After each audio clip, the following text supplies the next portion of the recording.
Oh, pareho kayo ni pastor, wala din siyang pera. Oh, di wala, ulila, pareho.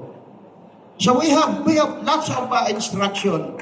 Yung panampalataya, galing na yan sa ating Panginoon. Yung lahat ng instruction, galing yan sa ating Panginoon. Para nga mga kapatid, binibigay na sa iyo mismo. Kaya lang hindi natin nasusunod.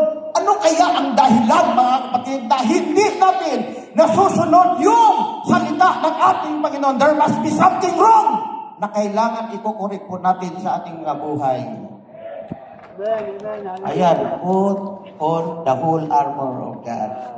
Number 2, ang kailangan po natin ay mapuspos palagi ng Espiritu, the Holy Ghost. Kailangan palaging puspos tayo. Tingnan natin mamaya, mga kapatid.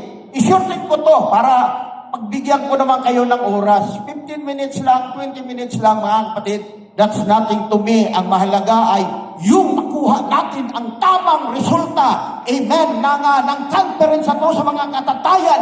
It is also a sacrifice for you. Pero may blessing naman ang ating Panginoon ay magkakaloob ng ating Paginoon sa ating mga buhay. Say amen to that. Hallelujah.